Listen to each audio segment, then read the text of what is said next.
Very happy to welcome Cody Lynch. He's the General Manager of Marketing, Communications and Community at Commonwealth Games Australia. Cody, welcome to the podcast. Sean, thanks for having me. Good to be here. Not a problem at all. I always try to get started to help to understand people's sports biz origin story and how they got started in the world of sports. What about yourself? How did you get started in the world of sports business? Probably got started through luck, to be honest, Sean. I was pulling beers behind the bar at Whitten Oval as a 20-something whilst at university and landed in a sort of events and marketing role there as a sort of 19, 20-year-old. And that probably sort of started my passion for sports marketing. I actually switched my major to marketing on the back of that opportunity and have been in and around sports since, and had the privilege to sort of work for a footy club that I'd barracked for my whole life, which certainly helped. So And for those who don't know and listening and don't understand the Whitten Oval, that is the home of the Western Bulldogs in the AFL. So you effectively got a job at the Western Bulldogs as one of your first gigs. Absolutely. Yeah, it was quite a surprise, I think, even for myself. And with the benefit of hindsight, I wonder if I actually had the skill set necessary when I first started. I think leaving 2.5, 3 years later, I think I'd sort of built my skill set, but certainly it was a baptism of fire. And if you've had people that have worked in Australian football before on the pod, I'm sure you have, you'll know that it can be a baptism of fire. It's a very busy environment. The Bulldogs played in a couple of preliminary finals whilst I was there, and I loved every second, but that kind of sort of got me started in sport marketing, and it's essentially been my passion ever since, working in sort of various comms and marketing roles across the sector And so, so you sort of, like I said, took almost a internship, like learning on the fly, but then you sort of found some of those early roles were really good to find out like what you're good at and what you like. And were you just drawn to the media and the comms and the public relations? Is it something that you wanted to do or you sort of found while you're at the Bulldogs? Not necessarily while I was at the Bulldog. It's something I actually found sort of coming into my second role, which was I spent 8 years at Australian Athletics, sort of off the back of some time traveling Europe and whatnot as a 20-something. And my origins in sort of communications came through that interview process. If I'm honest, I'd applied for a straight marketing coordinator role, and my line manager at the time, Nicole Roach, identified me for a secondary role that she was taking to market, which was a public relations role. You know, that's the role I stepped into. That's the role I sort of progressed through to media manager and whatnot at Commonwealth Games Australia at Australian Athletics across 8 years. And that's kind of where I've sort of, again, found my passion for communication. So I think, much of my career has been in the sort of communications, public relations space. And now here at Commonwealth Games Australia, I'm connecting that with essentially what I studied back at uni way back in the noughties, a marketing degree, and bringing them together with our work in the community into a broader general manager role today. Okay, and so at Athletics Australia, being the national sporting body for all things athletics, was that sort of where you sort of got your, I guess, insight into, big athletics meets, introductions to the Olympic Games and the Com Games, because it's a big part of the athletics world? For sure. I mean, Australian athletics for me was essentially what established the career that I have today. As I said, I was there for almost 8 years, starting there as a, 23, 24-year-old, leaving there in my early 30s, essentially. And across that time experienced, a Commonwealth Games in Glasgow. Interestingly, I'm going back to Glasgow this year for the Games this time with the Australian Commonwealth Games team rather than just with the athletics team. My first exposure to the Olympic Games in Rio, Paralympic Games in 2012. So I think it was an amazing opportunity, particularly as someone in their 20s that got to, travel the world with the Australian athletics team and truly experience that global sporting event landscape that we so often welcome to Australia, but don't often get to see. So very lucky, a real privilege and well supported. I think Nicole Roach tells me to this day that I owe her a beer for seeing something in me in the public relations space. It's certainly true because it was a role I had and loved for 8 years, and it gave me every opportunity to sort of be where I am now. And so then the other side of, I guess, your career has sort of been either in that sports space, in the NSO space, but then also getting an understanding of the government side of both public relations, but also government's relationship with sport in working both with Visit Vic and the Department of Jobs. Yeah, absolutely. What's some of the differences and some of the understanding of, like, a lot of people listening are in sport, but, they work with government as stakeholders and that kind of thing. What were some of the things that were similar and some of the things that were different in those two different spheres? I mean, I think I would not be telling anyone something they don't know when you learn the public service has a layer of bureaucracy that perhaps the sporting codes don't. That's something that I certainly had to learn when I made that pivot to FIFA Victoria in the first instance and then the Department of Jobs after that. In terms of similarities, I think that, governments, be they the Victorian government, the Australian government, governments globally have a real passion for sport, and they see the value of sport in driving participation and keeping people healthy and allowing people to find community. That was certainly something that, the Victorian government lent into when I was working at the Department of Jobs. And the ministers that I had the privilege of supporting through my role in the department and their offices both had real passion for sport. So, Ros Spence was the Minister for Community Sport during my time. Martin Pakula was the Minister for Tourism and Major Events. They both had a real passion for their portfolio, and that came through. And I think that is essentially what we see in sporting environments too. People that work in sport have a passion for sport. It's something that people kind of find themselves in and they kind of hang around for quite some time. I think it's not unusual to see people work in sport for the entirety of their career. And, the pivot to Visit Victoria was one that saw me work on their major event portfolio in a communications role. And then similarly in the department, it was working across the sport ministerial portfolio with Martin Pakula's office. So I think, the shared synergies is certainly passion and a real interest in driving participation and engagement with sport. The difference, but certainly the most obvious one, is just the layers of approval and the challenges around approval and the political nature of the government side of sport. Realistically, for me, in decision making around our brand position or our creative campaigns, it's much more focused on what we want to say and how we want to say it. And there's no layer of politics, or there is a layer of politics, but not to the extent that you see in that political environment where they are considering much more than just what campaign works best. And through both your role of athletics and over the time you've been lucky enough, like you said, to be at a couple of Olympics in a media liaison role, for those who, aspire to say, hey, I want to work at Olympics or I want to be part of an Olympics. One, what's your advice on that? And then two, what is it actually like working in that environment?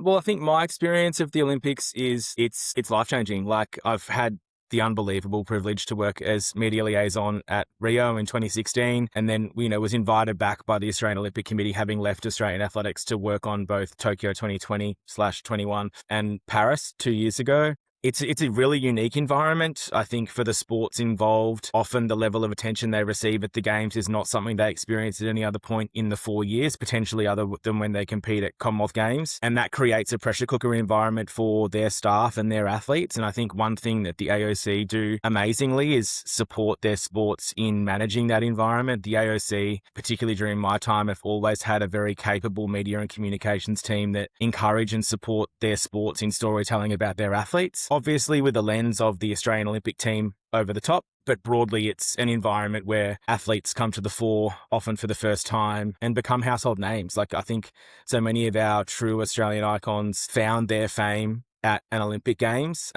Catherine Freeman being the most obvious example for those of our age or older. But in more recent times, people like Jessica Hull, to be in the venue the night she won that silver medal was truly remarkable. To be there for Nina Kennedy's gold in the pole vault, for Matt Denny in the discus, it's an insane experience. But it's also a really unique environment whereby they are long days, and the glamour of the Games are perhaps the experiences that you have in venue. But broadly, it's buses to and from venues, managing media. We're not out, club hopping in the host city or anything like that. It's quite a hard and strenuous environment, and one that really runs for 3 weeks without respite. So you go in knowing that, and then you fall in a heap on the charter flight home, essentially. But it's a truly amazing experience. I mean, that piece you were talking about that support and the inundation of requests and attention. We've done some similar training and stuff with teams, especially as the rise of social media. They are a complete unknown, before they hop in the pool or hop on the pitch, and then everyone in Australia and everyone around the world is watching them, and they're accessible. Has that media liaison role changed with the inundation of social media, and also the way that the media has changed from traditional, here's the three TV channels that are tuning into, all of these digital platforms and all of these different ways that are communicating and talking about the Games? Well, there's certainly a broad consideration for digital media now. I think it sort of forms part of the media mix. The athletes and how they behave on social media is essentially how they set the tone for who they are in their media engagement. But I think that digital media, I don't think the role of media liaison has necessarily changed. Like in my mind, I approach the role as being both supportive of media, but equally supportive of athletes. So the first person they essentially see coming off the field of play is their media liaison.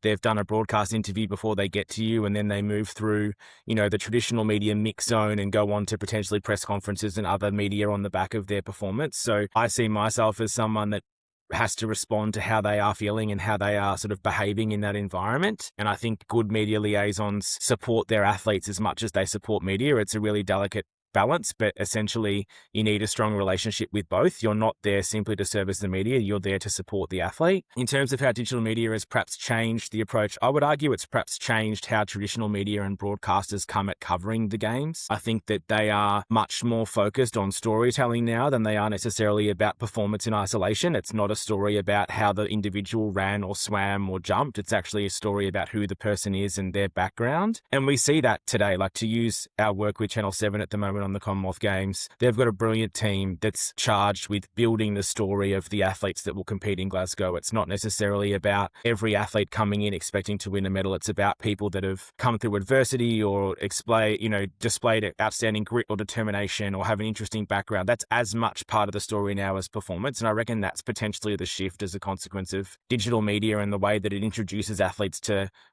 populations outside of their regular sphere in the lead up to and at games. So in your role now, leading comms and marketing for Com Games Australia, Yeah. how has your focus changed, knowing that the platforms have got different asks? You've got athletes with varying degrees of their own brand and their own media channels. How do you, shape what you want to get out of the media platforms and the opportunities that are there? So I think Glasgow 2026 in particular presents a really unique opportunity for the Australian Commonwealth Games team. I probably don't need to introduce to your listeners to the challenge that the Games movement has had since the cancellation of Victoria 3 years ago. I spoke glowingly about my time at the Department of Jobs. I probably don't speak as glowingly about the cancellation and the impact that had on, the Commonwealth sport movement. Broadly, I think the movement has recovered. We've got a host for 2026. We've got a host locked for 2030, which will double as the centenary of the Commonwealth Games in India.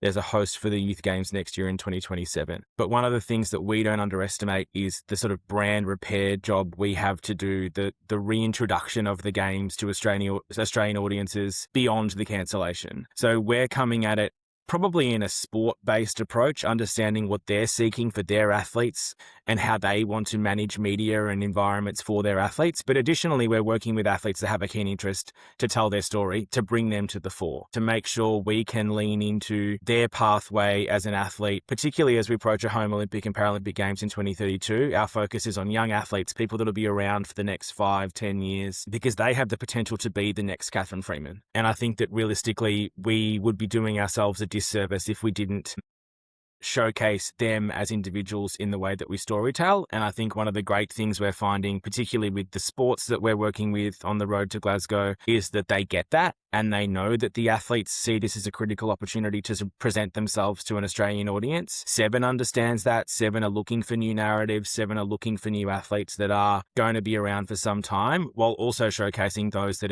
have the runs on the board, essentially. People like Cam McAvoy, who gets the chance to compete in the 50-metre freestyle in Glasgow, the first time it's been on the swimming program, but comes in as an Olympic medalist. So, realistically, it's a balance, but broadly it's about, storytelling and utilising the opportunity to repair some of the perceptions that sort of came as a consequence of the cancellation in 2023. And so we're recording this, and it's 55 days, I think, until the opening ceremony. And obviously there'll be a lot of exposure and a lot of coverage when it's on. There's a lot of happening in that space. There'll be a World Cup of football happening at the same time. So how do you extend that period and start, raising the profile, start telling those stories, so people know who to tune into or know who to follow, or know which sports, because there's some unique sports also at the Commonwealth Games to tune in. How are you going to start drip feeding that to both the Australian public, but just anyone who's a fan of Commonwealth Games? Yeah, very busy calendar this year. So shout out to Julian Linden in particular. He's actually headed to the World Cup for News Corp in like a week. He's there for 6 weeks. He then comes to Glasgow and then he goes back to the US for Pan Packs with the Australian swim team. So he knows how busy the calendar is in the next couple of months as someone that we work with quite a bit. I think for us, again, we've focused on what our market research is telling us. In 2024, we did an extensive market research piece on perceptions of the Commonwealth Games, perceptions of the Commonwealth Games team on the back of the cancellation, to understand how Australian audiences engage with the games, the athletes, the sports. It didn't tell us anything that we didn't necessarily know, but it probably confirmed our thinking that realistically, we have a short window to capitalise on the Commonwealth Games. But during that window, Australian audiences do absolutely engage with success and absolutely engage with athletes that, present Australian values, so to speak. So people that are determined, people that show sportsmanship, people that have come through adversity. So our campaign for Commonwealth Games this year is entitled Unstoppable. We've worked with TGI Wildcard to deliver that. I mentioned grit, determination, resilience. That's the theme of the campaign. It's about showing how athletes prepare and show up to be their best at games. And from a timing perspective, to your point, given how crowded the market is, we only brought that campaign through the line last Monday. So this first 4-week burst is really focused on digital media and working with Meta and TikTok to introduce the Commonwealth Games to a younger audience, an audience that we don't often talk to through traditional media, making them aware that the games are coming, the athletes are coming, and the personalities behind those athletes, are great and worth engaging with. We move to an out-of-home execution and some collaborations with Seven as we draw closer. And we know that those who have a long-time affiliation, be it with Olympic, Paralympic or Commonwealth Games, they start tuning in 2 or 3 weeks out because you start to see it daily in the paper, you start to see it daily on your news bulletin. So we're really focused on capitalising what I think is actually a 77-day campaign around Glasgow. And we know that we'd be, wasting our resources to bring it to market any earlier than what we have, because 1, we wouldn't necessarily have budget capacity to do it justice, but 2, people aren't paying attention for the reasons that you mentioned. There's things like the Australian Open, we then move into the football code. We've got the World Cup this year. We had Winter Olympics and Winter Paralympics. We had to get our timing right, but we think we've struck the balance to introduce the sports, the athletes, the people they'll be watching to Australian audience at the right time so that we get the appropriate peak once the games do start on the 23rd of July.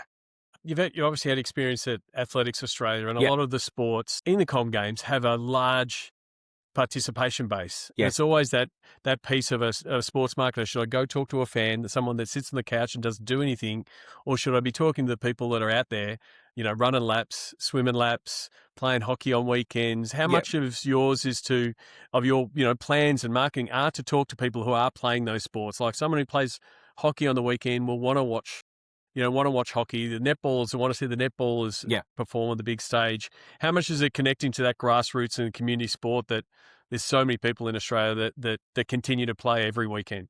Well, we probably come at it in 2 ways. We work with our sport members and those that are on the program for Glasgow to talk to their existing audiences. We know they've got a captive audience. We provide them with assets. We collaborate with them on assets and other content to bring to life the build up to games and make sure they've got what they need to inform their audiences of Glasgow fast approaching. From a campaign perspective, our primary audience is sport fans. We know that we talk to those aged older than 39 through the broadcaster, through News Corp, through the 9 newspapers, through the ABC. They will learn about the Commonwealth Games through those more traditional mediums more often than not. We struggle to talk to those aged 18 to 39, which is why our campaign has a focus on digital executions in the first 4 weeks primarily, but that runs essentially for the 77 days that we're in market, because they won't consume necessarily the evening news bulletin. They won't read the paper every day. So we need to talk to them in other ways. And we're doing that through some, specifically identified talent that bring to life our campaign. So for context, we're working with Lachlan Kennedy in athletics, with Hani Watson in para-powerlifting, Jesse Moore in gymnastics. These are athletes that exhibit the qualities the campaign obviously talks to, and then we're targeting them through digital media. So I think in terms of how we are talking to sports fans, they are our primary audience. If we get someone that's not a sports fan as a consequence of the games being everywhere, that's fantastic. But we know it's sports fans in the first instance that actually need to be introduced to the games again mean, because even as a sports fan, it's a very crowded market and you can consume many, many sports over many, many weeks and months, but we want you to consume ours for about 12 days come July, and we want you to start being interested about a month before that. And you think, like, being able to use some of those athlete ambassadors that are, you would say they are digital natives, they're the platforms they're on, that is one of the big opportunities to people to be following them, via TikTok, via Instagram, and then coming around to sort of have a deeper engagement with the Com Games. Absolutely. Like, I mean, if any of our athletes are listening to this podcast, I want you to collaborate with me on any piece of content you are publishing between now and the games. Of course you won't. You have your own brand partners and whatnot. That is completely understandable. But for us, collaborating with athletes, those digital natives that you spoke about, are how we talk to audiences that we don't get through traditional media. We've done that with Lockie Kennedy. Our partners are doing that as well. We're very lucky to have a, comprehensive partner family with, brands like Amy, Harvey Norman. They're working with athletes that either have a large public profile or a building public profile to tell their brand story through the Commonwealth Games and the athlete. Each of these touch points essentially introduces us more to the market. That's what we want. But we are absolutely working with, where we can, those that are capable and continuing to use digital media as a means of bringing themselves to life, because that in turn brings our brand to life. Absolutely. I mean, and that's the thing. Is there, when you're comparing the Com Games, the Olympic Games, like I've discussed on this podcast with a few people on the Olympic Games, there's a lot of rules with the Olympic Games. Is there things a little bit looser and is there a bit more freedom with the Com Games? I don't think loose is the right word. I understand where you're coming from. I do appreciate the Olympic environment and the commercial realities of that environment. I think I suppose, to be honest with you, I'm an advocate for that environment. Now working at Commonwealth Games Australia and having sort of been peripherally involved in the commercial program at the Australian Olympic team, just, being on that team. Mm-hmm. The commercial programs for both organisations are what fund teams to games. We're not government funded. Yep. We're independently funded through our commercial programs and our investment portfolios. We work hard on our commercial program, and I think athletes appreciate that we also invest in them. So to use the Commonwealth Games Australia example, this quadrennium, we're spending $13 million on performance investment, initiatives that encourage or support the Australian athletics relay teams, for example, classification for our power swimmers, kit design and sort of technology for our cyclists. So we do invest in athletes beyond that games period. And I think that they appreciate and understand, sometimes through gritted teeth, but they do appreciate and understand the need for us to maintain that commercial boundary around our games environment. In terms of whether or not it's looser at Commonwealth Games, that's probably not the case. We certainly do still have a games period whereby athletes are bound by our partners. But I think what we aim to do is still work with them in a way to bring them to life as individuals, so that when they exit the games environment, they've got a narrative, they've got a public profile to take to a potential partner. We're not beholding athletes to our partners for an extended period. The games period is about 3 weeks. And for some, there's ambassador opportunities within our program. So to use Amy, they are working with Kyle Chalmers and Jess Hull and Lockie Kennedy on an ambassador relationship, as well as some para athletes, including Hani Watson. So we're doing what we can to give athletes opportunity within the confines of our commercial program, whilst also working with them to elevate their profile so that they've got, a commercial opportunity to pursue on the back of the games environment. Absolutely. And that is the opportunity one. They're there to perform and win, but that profile bump, can be commercialized at a later date. And, yeah, absolutely. And it can set them up. And, you've used Kathy Freeman a few times, and and I think another great example, big ways was at a Commonwealth Games. Exactly. That was one of her first wins that did set up what was Sydney 2000. Yeah, and I think, so you've got Catherine Freeman, Victoria 1994. She had that iconic moment with the Indigenous flag. It was quite controversial. She essentially then became, the face of Australian athletics through Sydney 2000.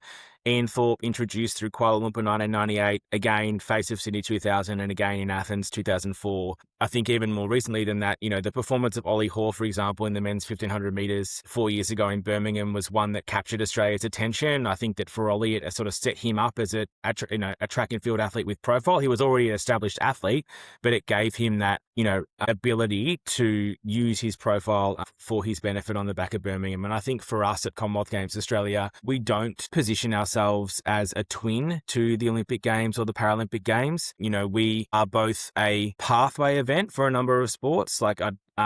So many Olympic and Paralympic medalists win medals first at the Commonwealth Games. I think the statistic is, 46% of Australia's Olympic athletes debut at the Commonwealth Games before going on to Olympic or Paralympic Games. So I think for us, we see ourselves as a pathway event to build athletes' profile, to build athletes' public recognition so that they can become the Catherine Freeman, the Ian Thorpe, the Sally Pearson, whatever it might be, at a future games. But we're also a critical pinnacle event for two sports in particular. The Australian Diamonds at this stage, as they sort of pursue a Brisbane 2032 bid, this is their Olympic Games, for want of a better term. And same goes for our bowls team, one of the most undervalued sort of teams. They are a brilliant cohort of people, fantastic stories.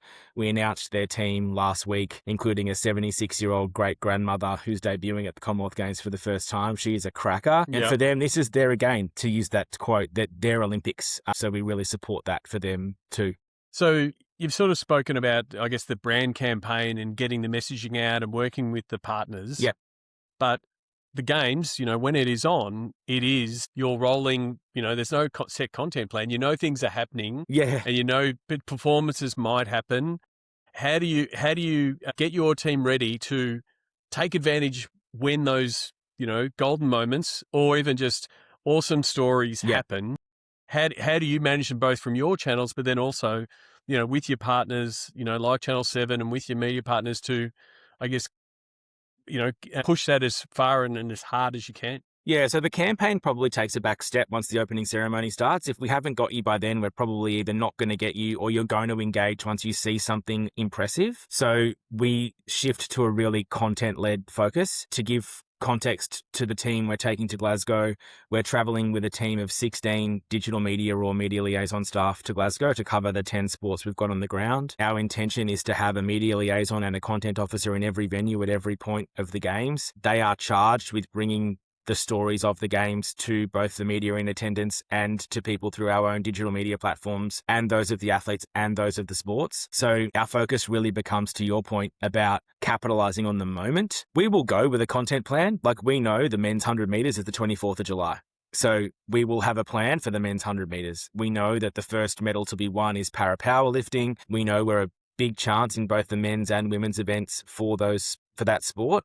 So we'll make sure that we're ready to respond to that when it happens. We're working with Seven on how we do that in their content planning. We're working with our media partners in our traveling media cohort on their planning, and we're working with our commercial partners. So again, they are considering their ambassadors when they're competing, how they leverage their competition. So we're coming in as planned as we possibly can, but the things we can never plan for are the moments that probably make the games exciting. So that's where we just have to be nimble and we need to just muck in where we can. And to go back to the conversation we had about the Olympics, that's probably where the games environment is truly unique, whether that be Olympics or Paralympics or Commonwealth Games. More often than not, the biggest story isn't one that you've got in your content plan. So you just need to be ready to respond to that as and when it happens. And so for your, whether it be your media liaison officers, your content officers, is it just a case of keep filming, or, if you think there's an opportunity or you should hand your phone to this person and they can talk directly to it? Like, do you sort of have that and then have sort of some process in play to say, oh yes, we tick, yes, we can post that, but you can't post something you don't capture, like whether it's a tearful hug with a coach or, oh, that's their mum. I didn't realize their mum was and their mum's walked down and like, you would love the broadcaster to catch it, but so we plan for it as much as we can. Yeah. Like, we plan for it as much as we can. So like, we will know obviously who's competing and on which day and at what time. We will know if their mum or dad are there, if their mum and dad are in the stands, or if their mum and dad are at home, or their family or whoever else might be watching them. Like, we'll have an understanding of that. So we can plan for a lot of that stuff. I think what we can't plan for are the moments that you don't necessarily anticipate. So I think, for example, in Gold Coast 2018, there was a brilliant moment where the 3 Australian 10,000 metre runners waited for the last athlete to cross the line. You're testing me on who it was. I know one was Jess Trengove and one was Eloise Wellings. I apologise to the third athlete, but they waited to meet the final finisher in the women's 10. It became a really iconic image of sportsmanship. It was obviously captured in venue by Seven as the broadcaster and by photographers, but it gave a really moving moment to the Australian Commonwealth Games team that we hadn't planned for in the content plan, or they they hadn't planned for in the content plan. And I think that's where we need to have the people in place to capture those moments. So Seven will be in every venue. Of course, they're working with the host broadcast to ensure they get essentially continuous streams of sports across all days. We'll know when Australians are on. We'll be there to respond to moments like that. And similarly, my team, the content officers, the media liaisons, our videographers, of which we're traveling with two, we'll try to get them around as much as we can to cover those moments. If we miss them, well, they probably aren't a moment. But the ones that we capture, we'll be able to make good opportunities out of, I suppose. But it is that, I guess, that permission to go and seek it out, and then just having the right processes in place to go from it's been captured, where does this best go? That's something that is all fluid, but you just got to make sure you have that process. Yeah. So whatever is captured gets to the right place. Yeah. And like there is no, it must be our channel, their channel. It's like, where's the best channel for it? And what's the best outcome for the Commonwealth Games? And that comes back for the most part to our relationship. We have a brilliant working relationship with Seven. They've been so fantastic. I think, for us at Commonwealth Games, the real shift in narrative around Glasgow 2026 and perceptions of the Games in a lot of ways, they changed when Seven were announced as broadcaster just shy of 1 year to go. It made people realise that there was a continued interest in investing. It really invigorated our commercial program. And I think that was a really crucial moment. So our relationship with Seven is super important to doing exactly what you're saying, bringing to life these stories we don't expect. And similarly, the relationships that my team have, or, the traveling team that I have with both athletes, the sports, the families of those athletes, building that rapport gives us the intel we need to find those moments, unless they are completely and utterly unscripted. And then it's working with the relevant individual to sort of capitalize on them should they happen. Another example, I think, was Ash Maloney and his bronze medal in Tokyo in the decathlon was a phenomenal story, but his relationship with Cedric Dubler and the way they worked together in that final event to get him to the point score he needed was equally a good story. And then it became a matter of managing the two of them as athletes. So showcasing the bronze medalist, importantly, but additionally showcasing the sportsmanship of Cedric, and just having that rapport with the athletes is critical to bringing the story to life. And that's the role of the team that will travel for us from a digital media and content perspective, but then additionally the relationships we have with both media and our broadcaster. So digital and comms and marketing has a lot of KPIs, but sometimes it's hard to quantify a success. What's a successful Games look like for you? A successful Games. So I think hand on heart, we've not necessarily put any specific metrics like a 20% increase in social media followers or we've not really done that. And, with the support of our team executive, my CEO, our board, they're not necessarily chasing that. I think for us, a successful Games will be bettering the metrics that we saw in Birmingham. Birmingham was a great success for Commonwealth Games Australia. 72% of Australians watched, read or listened to coverage of the Commonwealth Games. 62% of those people felt proud about what they saw or wanted to then participate in sport. If we can match that as a metric on the back of Glasgow performances, that would be a win for us. 11.1 million Australians watched the Seven coverage of Birmingham. If we can match that or better that, that is success for us. And I say that because we can't quantify the reputational damage of the Games through the cancellation. So we want to make sure that we at least match what we've seen previously and do our absolute darndest to better it. And we're doing that through the campaign we've got, through the storytelling we're working on with athletes, through the relationship we have with Seven, and through the relationship we've got with the travelling media to Glasgow, just to bring what happens on the ground to Australian audiences here at home. Absolutely. And that's the thing. Sometimes KPIs can send you in the wrong direction, because if someone, is doing a digital channel or a social channel and they're just focused on them, then you don't get that rising tides lift all boats of correct. This bit of content will actually draw someone to the TV, who might draw them to short clips over here, who might draw them to reading an article, who might draw them to an athlete. If it's like you want to be the bigger person, or you want to make sure every bit of content is pushing that message, it doesn't have to have a tune in now on Seven on every single caption, No. but like it should be the emphasis that it's, hey, we're growing the whole game, we're growing the whole story.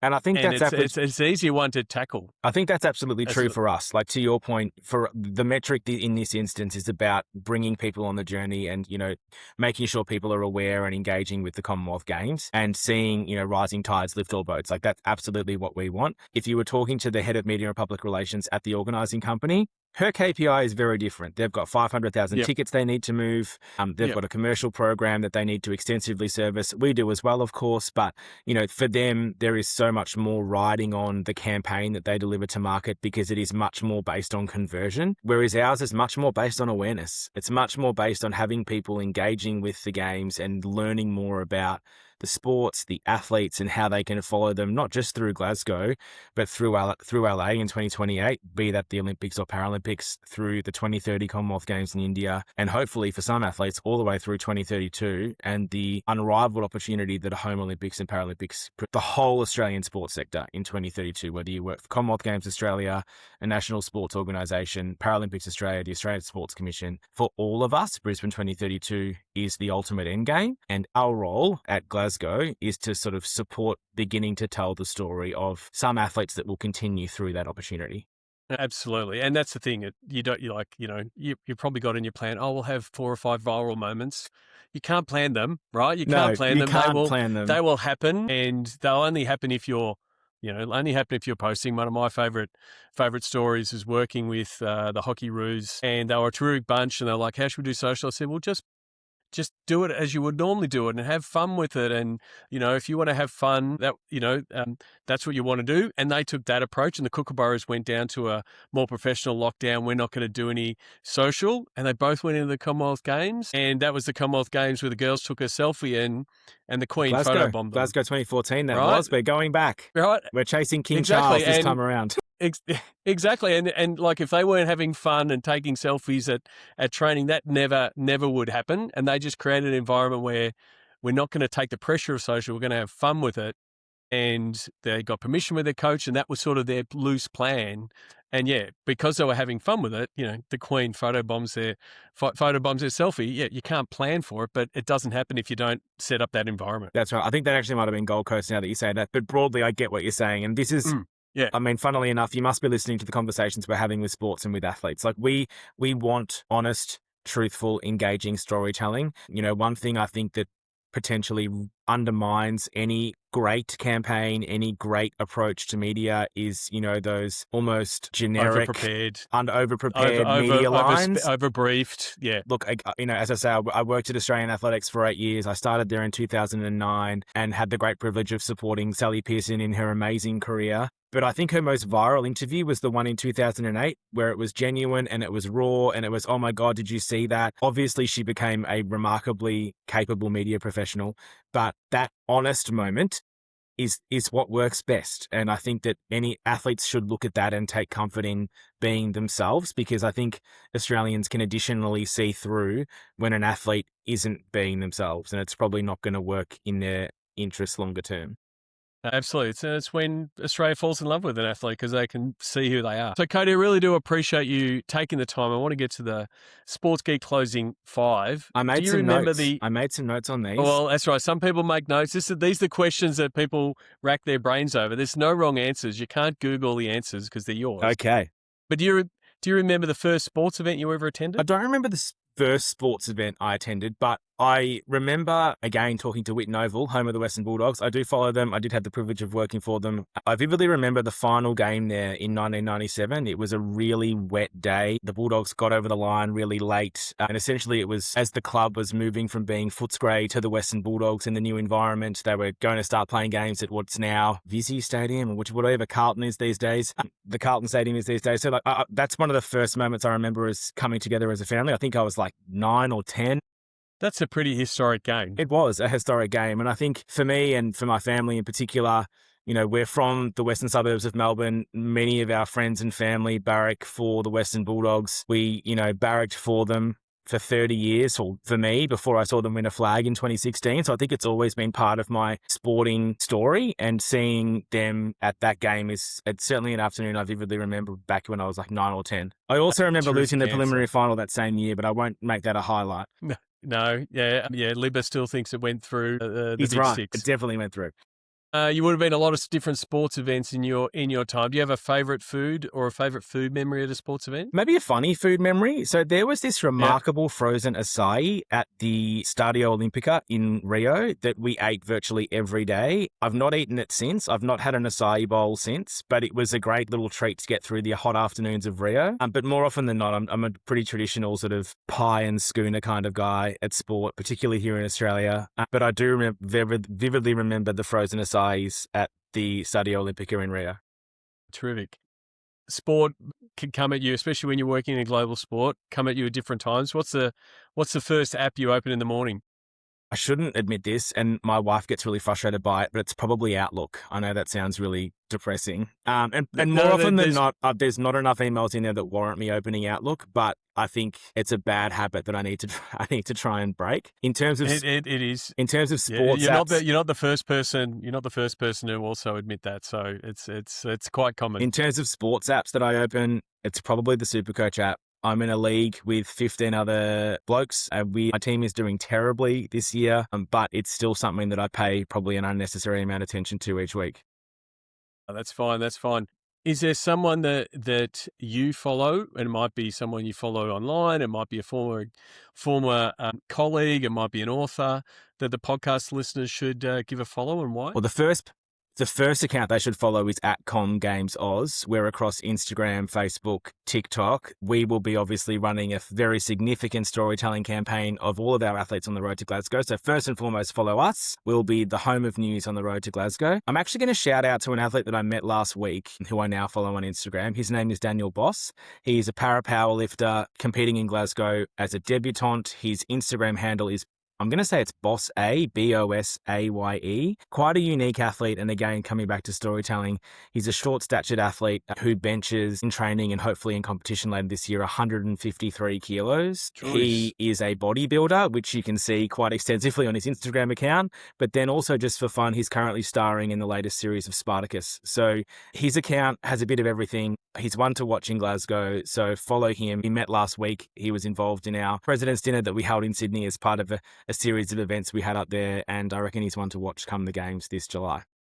Absolutely. And the last one, and you can answer this personally and then professionally with your Com Games hat on. What social media platform is your MVP? I'm going to stick with Instagram, and I think this is because, well, one, the primary reason for that is sport and all the emotion of sport, as well as all the movement of sport, either photographs or can be shot in an amazing way. And Instagram, I believe, remains the best platform for that to be celebrated. To put my Commonwealth Games Australia hat on, the extension that we now have around collaboration is critical, particularly for our sport members that don't necessarily have big marketing budgets. That capacity to collaborate and reach new audiences is key. So I'm going to stick with Instagram as my MVP. That's certainly not very modern. Perhaps I'm showing my age, but I think that's for the sector that we work in, it's a great medium to bring to life what we see on the field of play. No, absolutely agree. It's not an outdated opinion. Insta is still often the MVP nominated, and it's versatile. It is multi-generational, and it does offer some really good commercial outcomes for teams. So I really appreciate you coming on. I always ask people who are listening to the episode, if they want to reach out and say thank you, please do so. What's the best way or platform for people to reach out to you, Cody? Best way to get me is probably to use another platform. You can get me on LinkedIn. Obviously, Cody Lynch, that's my name. You'll find me on there. Happy to have a conversation with those that are interested in, the space that I work. I sort of started this conversation by saying it's an absolute privilege, and it really is. I think, I'd like to think I know a little bit about what I'm doing, but I've also been very lucky to land in the roles that I have. I think that many people would envy the opportunities I've had. So yeah, happy to support anyone trying to crack the market, because it is a fun place to be. There's nothing surer. Well, really appreciate you coming on. All the best for the Com Games. Hope you do get those viral moments, those great stories, and get the recognition for the performances, the athletes, and the stories around it across the entire games. That's the plan. 55 days to go, and hopefully many, many, many Australian medals. So bring it on. And hit stop, and we're good.